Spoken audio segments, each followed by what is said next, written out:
Assalamualaikum warahmatullahi wabarakatuh. Om Swastiastu, Namo Buddhaya, salam sejahtera buat kita semua.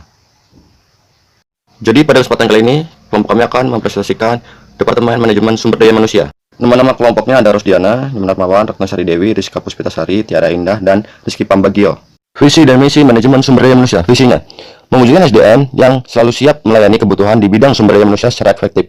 Misinya, melaksanakan manajemen sumber daya manusia dengan sistem yang objektif, adil, dan transparan. Misinya, yang kedua ada melaksanakan layanan administrasi SDM secara efisien dan efektif. Yang ketiga, meningkatkan keterlibatan top tim secara berkelanjutan dalam pelaksanaan aktivitas sumber daya manusia. Tugas masing-masing Departemen SDM. Tugas pengadaan SDM, merencanakan proses perekrutan, wawancara kerja, seleksi, dan penempatan karyawan baru. Yang kedua, mengawasi proses perekrutan, wawancara kerja, seleksi, dan penempatan karyawan baru. Yang ketiga, menjadikan hubungan antara manajemen dengan karyawan. Yang keempat, mengkoordinir dan mengawasi pekerjaan para pegawai khusus dan staf pendukung. Yang kelima, menyusun perencanaan kebutuhan pegawai di setiap unit departemen. Tugas pengembangan SDM, yang pertama meningkatkan mutu SDM, yang kedua mengadakan pelatihan untuk pegawai, dan yang terakhir ada mengadakan mutasi dan rotasi pegawai. Bagian kesejahteraan SDM pada AGBP Company, yaitu tunjangannya ada uang makan, uang transportasi, bonus dihitung per botol sebesar 2.000 jika melebihi jumlah target. Yang keempat ada bonus hari raya berupa uang dan sembako. Yang terakhir, bonus akhir tahun. Fasilitasnya, ruang kerja, melengkapi saran dan prasarana yang dibutuhkan, tempat ibadah, pendidikan atau seminar, cuti diberikan untuk karyawan yang sudah bekerja selama setahun, dan cuti diberikan sebanyak 12 hari selama setahun. Yang kelima ada izin. Pelayanannya ada klinik, jemputan karyawan, dan asuransi. Perencanaan karir karyawan. Yang pertama, mengangkat jabatan kepada karyawan potensial. Yang A, tujuan memberikan kesejahteraan pegawai. Tujuannya yang pertama ada untuk meningkatkan ketertarikan karyawan kepada perusahaan, memberikan ketenangan dan pemenuhan kebutuhan karyawan beserta keluarganya, memotivasi gairah kerja, disiplin, dan produktivitas karyawan, menciptakan lingkungan dan suasana kerja yang baik dan nyaman, memelihara kesehatan dan meningkatkan kualitas karyawan, mengurangi kecelakaan dan kerusakan peralatan perusahaan, dan yang terakhir meningkatkan status sosial karyawan beserta keluarganya. Tugas masing-masing bagian Departemen SDM. Evaluasi SDM, penilaian kinerja atau evaluasi kinerja karyawan adalah hal yang sangat penting bagi perusahaan, tak terkecuali untuk perusahaan AGBP Company. Dalam proses ini ialah perusahaan AGBP Company dapat melihat kualitas para pekerjanya. Sumber daya manusia atau SDM yang baik dalam sebuah perusahaan akan terlihat dari cara bekerja dan pencapaian-pencapaian yang telah dihasilkan. Penilaian kinerja dibutuhkan untuk mengetahui tingkat keberhasilan kinerja setiap karyawan. Penilaian kinerja digunakan untuk menilai keberhasilan atau kegagalan pelaksanaan kegiatan atau kebijaksanaan sesuai dengan tujuan yang telah ditetapkan dalam rangka mewujudkan visi dan misi perusahaan AGBP Company. AGBP Company menetapkan waktu evaluasi kinerja karyawan yaitu dilakukan setiap rentan waktu 1 kali dalam 6 bulan. Tugas masing-masing bagian Departemen SDM selanjutnya. Di sini ada penilaian kinerja karyawan AGBP Company. AGBP Company menerapkan beberapa hal yang dapat digunakan sebagai indikator penilaian kinerja antara lain. Di sini ada 14 poin. Yang poin pertama, pengetahuan yang dimiliki. Kedua, ketepatan waktu. Ketiga, kualitas pekerja. Keempat, kecepatan dalam menyelesaikan pekerjaan. Kelima, pengetahuan teknis seputar pekerjaan. Keenam, kemampuan menyesuaikan diri. Ketujuh, komunikasi antar karyawan. Ke-8, kerja sama tim. Ke-9, kemampuan menyampaikan ide. 11, kemampuan mengatur pekerjaan. 12, kepemimpinan. 13, kemampuan mengembangkan diri. 14, disiplin ilmu. Formulir penilaian kinerja karyawan. Pada form indikator penilaian pekerja AGBP Company akan disediakan ruang untuk menilai dalam bentuk angka dari skala 1 sampai 5, serta ruang untuk penjelasan secara detail perilaku karyawan saat bekerja sehingga penilaian dapat dilakukan secara objektif. Skala 1 sampai 5 dapat menggunakan keterangan sebagai berikut. Yang pertama, kurang sekali atau disingkat dengan KS. 2, kurang disingkat dengan K atau cukup disingkat dengan C. Baik disingkat dengan B. Baik sekali disingkat dengan BS. Selanjutnya, manfaat evaluasi kinerja AGBP Company bagi pekerja, terutama sebagai feedback atau umpan balik tentang prestasi kerja selama ini, sangat berguna bagi pekerja untuk mengetahui kelebihan dan kelemahan yang ada pada dirinya, untuk tujuan pengembangan diri lebih lanjut. Bagi perusahaan, antara lain sebagai dasar untuk mengambil keputusan tentang promosi atau kenaikan jabatan atau gaji, transfer atau mutasi, demosi, PHK atau untuk mengidentifikasi kebutuhan training. Punishment bagi karyawan di AGBP Company. Di sini ada 3 poin. Poin pertama, sanksi berat dapat berakibat pada turunnya jabatan atau bahkan dibebaskan dari jabatan atau PHK. Kedua, sanksi sedang diberikan dalam bentuk pemotongan gaji dan pemunduran promosi. Ketiga, sedangkan sanksi ringan biasanya diberikan dalam bentuk teguran lisan maupun tertulis. Rangkaian mutu input proses output SDM. Yang pertama itu ada input level pendidikan. Input mencakup unsur-unsur sebagai berikut. Yang pertama, tingkat pendidikan dan pengetahuan serta etika kerja. Kedua, loyalitas. Ketiga, tingkat kemampuan berkomunikasi. Keempat, tingkat pengalaman kerja. Kelima, tingkat kedisiplinan, tingkat kejujuran, tingkat kesehatan fisik dan mental. Selanjutnya ada proses, daya prakarsa, kreatif, inovatif. Ya, ini unsur-unsur ini mencakup yang pertama ada kerjasama antar sesama rekan kerja dan atasan, bekerja dalam sistem yang total, perubahan motivasi kerja, ketepatan waktu, kehadiran kerja, tingkat keselamatan kerja dan keamanan kerja, tingkat kesehatan kerja, tingkat keselamatan, dan insentif kreatif dan inovatif. Yang ketiga ada output, produktivitas kerja. Yang pertama, pencapaian standar produk atau potensi kerja, dan kesejahteraan karyawan. AGBP Company. AGBP Company yaitu perusahaan yang bergerak di bidang pengolahan jagung menjadi minuman susu jagung. Adapun jumlah tenaga kerja tetap pada AGBP Company sebanyak 33 orang, yaitu sebagai berikut. General Manager Christopher Eka Tresnasi Nuraya, Wakil Manajer Fahro Rozi, Departemen Pengadaan Sarana Produksi. Yang pertama Manajer Departemen Adelia Dwi Fahnas, Supervisor Departemen Alia Elsa Fitri, karyawan Agustina Eka Susanti, Cica Zartika, Angela Putri Tresaningrum.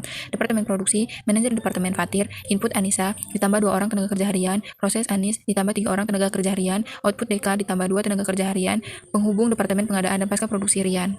Departemen Pasca Produksi, Manajer Departemen Evi Yuliani, Supervisor Pasca Produksi Esti Puji Rahayu, Pergudangan Desi Melinia, Pengemasan Dewi Melinasari, ditambah 2 tenaga kerja harian, Verifikasi Produk Dian Febrianingsi. Departemen Keuangan, Manajer Keuangan Sivi Kusumanintias, Accounting Section Head Nabila Salwa Azma, Cost Accounting Suci Padilla, Akun Payable Riki Muhammad, Akun Receivable Wayan Reksi Astawe. Departemen Pemasaran, Manajer Pemasaran Lintang Guntur Aji, Pemasaran dan Penjualan Nur Hasana, Pengembangan Usaha Ferry Sapitri, Promosi Ratna, Peluang Pasar Okta Malina Maharani. Departemen SDM, Pengadaan dan Pengembangan Nyoman Armawan dan Ratna Sari Dewi, Kesejahteraan Karyawan Rizka Puspitasari dan Tiara Indah, Evaluasi Rizky Pambagio. Biaya karyawan, tenaga kerja keamanan, biaya yang dibutuhkan, tes psikolog 50.000, tes kesehatan 100.000, uang jasa tenaga kebersihan 6 orang 1 juta per orang, biaya pelatihan 50.000 per orang, biaya pendidikan 2.400.000 rupiah, uang makan 15.000, uang transportasi 15.000, bonus kinerja karyawan 2.000 per botol. Bonus hari raya 1 juta, bonus akhir tahun 2 juta, asuransi kesehatan 2 juta, asuransi kecelakaan 5 juta, asuransi kematian 10 juta, gaji UMR Bandar Lampung 2.653.000, gaji tenaga harian 100.000, pajak atau PPN untuk gaji 10%. Perkembangan konsep kualitas mutu. Yang pertama, sesuai standar, fitness to standar. Yang pertama, pelatihan, pendidikan, pembinaan, rekrutmen, cross-training, kesempatan, job enrichment, studi banding, penghargaan, uji kompetensi. Yang kedua, sesuai penggunaan pasar, fitness to use. Yang pertama, mampu bekerja cepat dan sesuai standar, inisiatif, memiliki keahlian, dapat bekerja di bawah tekanan, inovatif, pemberian kompensasi, bekerja tepat waktu. Yang ketiga, sesuai harga, fitness of cost. Yang pertama, melakukan evaluasi kerja secara berkala, bekerja sesuai target perusahaan dan tetap memperhatikan kualitas perusahaan. Yang ketiga, pemberian bonus. Kemudian berikutnya adalah perkembangan konsep kualitas mutu. Perkembangan konsep kualitas mutu harus sesuai dengan perkembangan kebutuhan. Yang pertama, kejujuran dalam bekerja, kehadiran dalam bekerja, sikap dalam bekerja, inisiatif dan kreatif, kerjasama dengan pihak lain, keandalan dalam bekerja, pengetahuan tentang pekerjaan, tanggung jawab terhadap pekerjaan, pemanfaatan waktu dalam bekerja. Kemudian harus sesuai budaya perusahaan. Yang pertama, loyalitas. Yang kedua, integritas. Yang ketiga, mampu bekerja sama secara tim dengan baik. Yang keempat, menghilangkan friksi-friksi yang timbul. Kemudian yang kelima ada mampu menyediakan ide-ide, pengetahuan praktis, keterampilan, motivasi, kesadaran, dan tata kelola secara spesifik. Perkembangan konsep kualitas mutu juga harus sesuai lingkungan global. Yang pertama, disiplin, mampu menjaga keamanan dan kebersihan, bertanggung jawab, kemampuan dalam problem solving, dan melakukan pengawasan. Nah, perbaikan kontinu dalam dimensi perkembangan personal dan profesional di Departemen Manajemen Sumber Daya Manusia. Perbaikan lebih difokuskan pada peningkatan kemampuan dalam pengambilan keputusan dan memperluas hubungan personal dan profesional bagi manajemen tingkat atas dan manajemen tingkat menengah. Dengan menerapkan prinsip-prinsip TQM atau Total Quality Management, yaitu yang pertama, kepuasan pelanggan. Yang kedua, respek terhadap setiap orang. Ketiga, manajemen berdasarkan fakta. Yang keempat, perbaikan berkesinambungan. Perbaikan kontinu yang dilakukan pada Departemen SDM yaitu menciptakan kondisi yang harmonis antar personal, melakukan inovasi-inovasi, melakukan pelatihan seperti pelatihan untuk perluasan kerja, pelatihan kemandirian, pelatihan kedisiplinan, aktif partisipatif dalam kegiatan-kegiatan di perusahaan. Peran Departemen Sumber Daya Manusia. Yang pertama adalah melakukan pelayanan terhadap karyawannya. Yang kedua adalah melakukan pelayanan kepada departemen lain dan melakukan pelayanan organisasi secara keseluruhan. Kemudian ada mengatasi masalah untuk perbaikan kontinu dalam dimensi hubungan interpersonal dalam kerjasama tim di Departemen Manajemen Sumber Daya Manusia. Yang pertama, setiap personal harus menurunkan egonya masing-masing. Kemudian harus mampu memperbaiki kemampuan teamwork. Contohnya seperti hubungan internal yang positif sama anggota tim. Mampu berkomunikasi dengan baik, di mana mereka saling mendukung satu sama lain. Kemudian harus mampu menciptakan hubungan interpersonal yang berkualitas. Dengan hubungan interpersonal yang berkualitas, tercipta dari personal yang berkualitas juga. Personal yang berkualitas yaitu memiliki pribadi yang baik, mampu bekerjasama dengan baik, mampu berkomunikasi dengan baik, dapat berhubungan sosial baik dengan personal lainnya. Kemudian yang terakhir, memperbaiki hubungan interpersonal. Faktor yang dapat memperbaiki hubungan yaitu tujuan dan arah yang jelas, pimpinan yang baik, tugas yang sesuai, lingkungan yang saling mendukung, bertanggung jawab, berkomunikasi yang baik. Kan perbaikan kontinu untuk mencapai efektivitas manajerial kelompok dalam Departemen Sumber Daya Manusia, yaitu upaya yang dilakukan untuk mencapai efektivitas manajerial Departemen SDM, yaitu dengan mengembangkan kebijakan komunikasi yang terbuka, mampu mengidentifikasi tanda-tanda permasalahan sehingga dapat segera ditangani atau diantisipasi. Selanjutnya mengadakan pertemuan rutin untuk menjalin komunikasi hubungan yang harmonis. Selanjutnya saling memotivasi sesama tim untuk mencapai tujuan, mengetahui gaya kerja dan kepribadian setiap anggota tim, dan memperhatikan kinerja tim. Nah, di sini selanjutnya ada hal yang dilakukan untuk perbaikan kontinu dalam dan mencapai efektivitas manajerial di Departemen Sumber Daya Manusia, yaitu 1. Tentukan visi, misi, dan sasaran jangka panjang. Jadi langkah awal dalam menjalankan sebuah organisasi yaitu membuat visi dan misi agar tujuan dapat tercapai, dan ada juga membuatnya dalam jangka panjang untuk keberhasilan di masa yang akan datang. Selanjutnya yang kedua itu membuat perencanaan pelaksanaan misi yang realistis dan alat ukur kualitas dan yang konsisten dan baik. Perencanaan itu dijadikan sebagai rancangan pengambilan keputusan setiap tindakan yang dilakukan untuk di masa yang akan datang. Selanjutnya yang ketiga itu menentukan bisnis inti atau core bisnis dan pengembangannya secara konsisten dan kontinu. Jadi untuk mempertahankan bisnis itu perlu adanya pengembangan bisnis, yaitu dengan cara selalu memperbaiki mutu dengan memperhatikan kebutuhan dan kepuasan konsumen, selalu memperbaiki strategi pemasaran agar tepat sasaran, tetap menjaga kualitas produk. Selanjutnya itu peka terhadap tren terbaru dan selalu melakukan inovasi. Selanjutnya yang keempat itu mengembangkan kreativitas dan daya inovasi SDM dengan cara peningkatan motivasi dan kualitas kerja. Jadi SDM itu merupakan bagian penting dalam suatu perusahaan. Jadi jika SDM yang berkembang, maka perusahaannya pun dapat berkembang. Selanjutnya ada pengembangan kualitas SDM merupakan strategi bisnis terpadu. Nah, selanjutnya di sini ada proses yang keenam, ada proses pengambilan keputusan berdasarkan suara konsumen, proses produksi, karyawan dengan komunikasi yang efektif dan efisien. Jadi perusahaan itu harus memperhatikan kepuasan konsumen terhadap produk yang dijual agar dapat memperbaiki mutu yang terus menerus sehingga perusahaan dapat bertahan dan terus berkembang untuk di masa yang akan datang.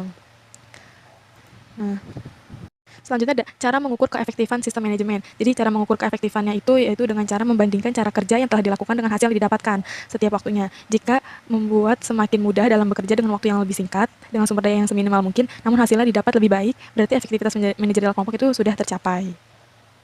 Nah, selanjutnya di sini ada beberapa faktor yang dapat memperbaiki hubungan interpersonal dalam kerjasama tim. Yang pertama itu ada tujuan dan arah yang jelas. Jadi tim butuh tujuan untuk memusatkan tujuan mereka dan mengevaluasi kinerjanya. Selanjutnya yang kedua, pemimpin yang baik. Jadi pemimpin itu dibutuhkan untuk mengatur hubungan internal dan eksternal dari anggota tim dan untuk menghadapkan tim ke tujuan bersama.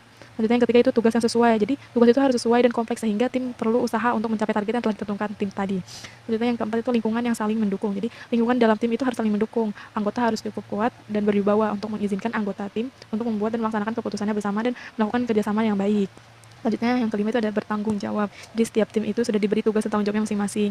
Jadi harus menyelesaikannya sesuai dengan tanggung jawab yang telah ditetapkan. Yang keenam itu mampu berkomunikasi dengan baik. Jadi tim itu harus bekerja sama satu sama lain sehingga terjadi hubungan yang harmonis dan tidak adanya miskomunikasi satu sama lain. Yang keenam itu ada bangun kepercayaan dalam tim. Jadi memiliki kepercayaan terhadap satu sama lain itu menjadi tuntutan untuk hubungan yang harmonis demi tujuan bersama. Dan yang keenam itu atasi rasa takut terhadap konflik. Jadi pada saat adanya konflik, maka setiap karyawan itu harus melakukan kerjasama dan harus menyatukan suara dengan menurunkan egonya masing-masing. Selanjutnya yaitu tumbuhkan komitmen dalam tim. Jadi komitmen akan terwujud ketika ada kejelasan dan penerimaan terhadap perencanaan dan keputusan tim. Jadi cara-cara maksimalkan komitmen di dalam tim itu caranya yang pertama tinjau kembali keputusan-keputusan yang ditentukan selama meeting. Selanjutnya yang kedua itu gunakan deadline yang jelas mengenai kapan keputusan dibuat dan patuhi waktu yang ditetapkan untuk menjalankan rencana tim. Selanjutnya yang terakhir ada hubungan interpersonal. Jadi para anggota tim perlu berhubungan baik satu sama lain, berkomunikasi dan memecahkan konflik yang ada. Mereka antar tim itu harus saling mendukung, menunjukkan perhatian satu sama lain dan dapat menjadi keluarga. Peran pemimpin dalam mengembangkan sebuah mutu yaitu memiliki visi mutu untuk kepuasan pelanggan, memiliki komitmen yang jelas terhadap proses peningkatan mutu, mengkomunikasikan pesan mutu, memastikan kebutuhan pelanggan menjadi pusat kebijakan, mengarahkan pengembangan karyawan, berhati-hati dengan tidak menyalahkan orang lain saat persoalan muncul tanpa bukti-bukti yang nyata, mampu memastikan bahwa struktur organisasi secara jelas telah mendefinisikan tanggung jawab dan mampu mempersiapkan delegasi yang tepat, memiliki komitmen untuk menghilangkan rintangan, membangun tim yang efektif sesuai dengan tanggung jawab dan tugasnya masing-masing, Mengembangkan mekanisme yang tepat untuk mengawasi dan mengevaluasi kesuksesan dalam memberdayakan karyawan untuk meningkatkan mutu. Tanggung jawab mutu Departemen SDM. Monitoring, mengukur dan melakukan pelaporan mengenai masalah, strategi dalam pengembangan SDM dan pencapaiannya sesuai kesepakatan. Berusaha menyediakan SDM yang bisa memuaskan pelanggan dan memenuhi kebutuhan perusahaan. Melakukan perencanaan, pengembangan, dan implementasi strategi pada bidang pengelolaan dan pengembangan SDM. Misalnya, merekrut karyawan, kontrak kerja, konsultasi pergajian, pelatihan, membangun motivasi, evaluasi, dan lain sebagainya. Berusaha menyediakan SDM yang memiliki kemampuan dan keterampilan serta beretika baik dan berintegrasi. Menyediakan SDM yang mampu bekerjasama dengan tim. Cara mencapai komitmen dalam Departemen SDM. 1. Mengedepankan nilai-nilai kemanusiaan kepada seluruh individu atau karyawan yang ada di dalamnya. 2. Melakukan komunikasi dua arah. 3. Kesatuan. 4. Mediasi transendental. 5. Jaminan keamanan. 6. Bentuk imbalan yang ketat. Baiklah, sekian presentasi dari kelompok kami. Terima kasih. See you. Bye.